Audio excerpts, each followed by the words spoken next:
అందరికీ నమస్తే అండి. దేశంలో ప్రతి రాజకీయ పార్టీకి కూడా ఒక స్ట్రక్చర్ ఉంటుంది. దశల వారీగా కొన్ని లేయర్స్ ఉంటాయి.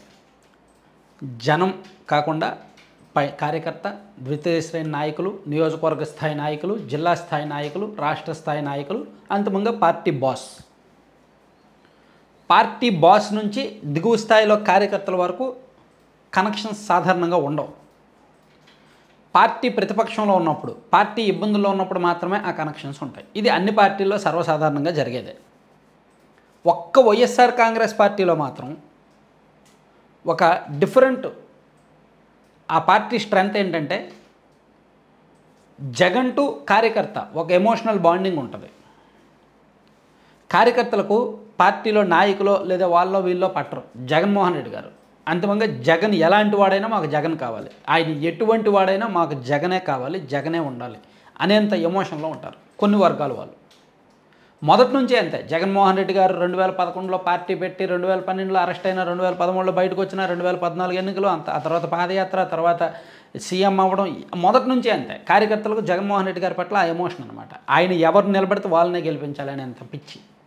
అయితే ఆ ఎమోషన్ 2019 నుంచి 2024 మధ్య దెబ్బతిన్నది. ఎంతగా దెబ్బతిన్నదంటే కరుడుగట్టిన కార్యకర్తలు, జగన్మోహన్ రెడ్డి గారి అరెస్ట్ సమయంలో తిండి నిద్ర మానేసి పార్టీ కోసం తిరిగిన వాళ్ళు, జగన్మోహన్ రెడ్డి గారు వాదాపయాత్ర నుంచి జగన్మోహన్ రెడ్డి గారి పాదయాత్ర వరకు అహర్నిశలో ఆయనతో పాటు ఉడతా భక్తిగా తిరిగిన వాళ్ళు, సాయం చేసిన వాళ్ళు, రోజువారీ సంపాదన లేకపోయినా, నెలవారీ డబ్బులు లేకపోయినా సరే జగన్మోహన్ రెడ్డి గారి కోసం ఫ్లెక్సీ కట్టిన వాళ్ళు, అటువంటి కార్యకర్తలు వేలాది మంది పార్టీలో ఉన్నారు.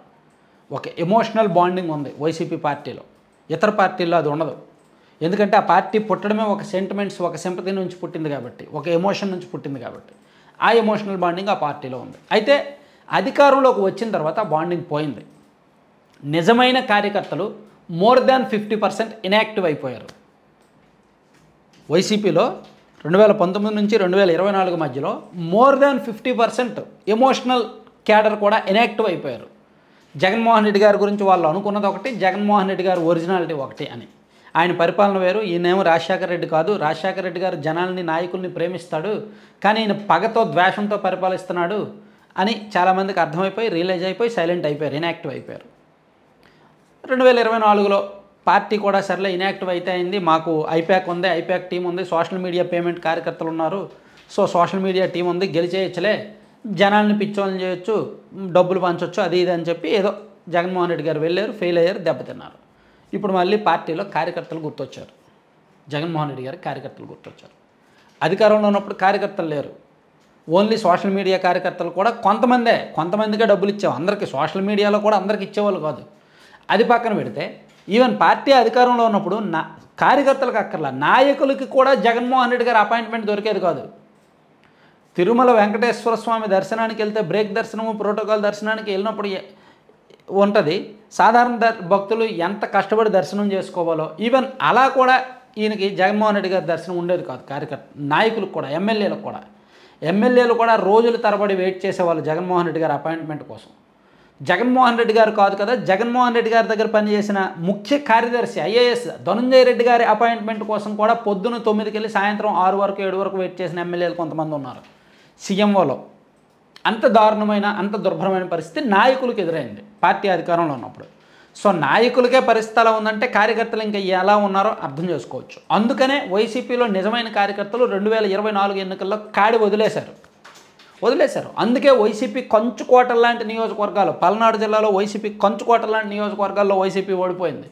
నెల్లూరు, కడప, కర్నూలు, చిత్తూరు లాంటి జిల్లాల్లో కూడా కంచుకోట లాంటి నియోజకవర్గాల్లో వైసీపీ ఓడిపోయింది. ఎందుకంటే నిజమైన కార్యకర్త కాడి వదిలేశాడు పార్టీది. మా విలువ తెలియట్లేదు వీళ్ళకి, మమ్మల్ని ఎమ్మెల్యేలు పట్టించుకోవట్లేదు, ఎమ్మెల్యేలను పార్టీ పట్టించుకోవట్లేదు, సంథింగ్ స్ట్రక్చర్ దెబ్బతిని పోయారనమాట. సో ఇప్పుడు జగన్మోహన్ రెడ్డి గారి కార్యకర్త విలువ తెలిసింది. కార్యకర్త యాక్టివ్గా ఉంటేనే గెలుస్తాం అనేది చాలా స్పష్టంగా అర్థమైంది, చాలా ప్రాక్టికల్గా అర్థమైంది. అందుకే ఆయన ప్రతి మీటింగ్లో కూడా కార్యకర్తల గురించి ప్రస్తావిస్తున్నారు. సో చివరికి ఒక యాప్ తీసుకొచ్చారు.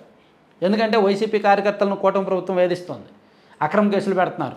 మొన్న తాడేపల్లిలో సౌందరరాజన్ గారిని, సోషల్ మీడియా యాక్టివిస్ట్ని అరెస్ట్ చేస్తే హైకోర్టు కూడా నిన్న సీరియస్ అయింది. సో ఇలా వేధిస్తున్నారు కాబట్టి ఈ టైంలో కార్యకర్తల కోసం ఒక యాప్ ఉంటే బాగుంటుందని చెప్పి డిజిటల్ బుక్ అనే ఒక యాప్ని తీసుకొచ్చి దానిలో లాగిన్ అయ్యి ఏదైనా సమస్య ఉంటే ఎవరైనా అక్రమంగా కేసు పెట్టినా ఏ ఇబ్బంది ఉన్నా సరే దానిలో నమోదు చేస్తే వైసీపీ అధికారంలోకి వచ్చాక దాన్ని చూసి జవాబుదారీగా ఉంటుంది ప్రభుత్వం అని చెప్పారు. సో నిజంగా క్యాడర్కి ఒక భరోసా జగన్మోహన్ రెడ్డి గారి నుంచి తమ పార్టీ కార్యకర్తలకు అందిన పెద్ద భరోసా అనమాట ఇది. సో కార్యకర్తలను యాక్టివ్ చేయడానికి 2019కి ముందు ఉన్న ఆ చురుకుదనం తీసుకురావడానికి జగన్మోహన్ రెడ్డి గారు ఈ యాప్ తీసుకొచ్చి ప్రయత్నం చేస్తున్నారు అనుకోవచ్చు. సో అధికారంలో ఉన్నప్పుడు అలా, అధికారం కోల్పోయికి ఇలా. Thank you.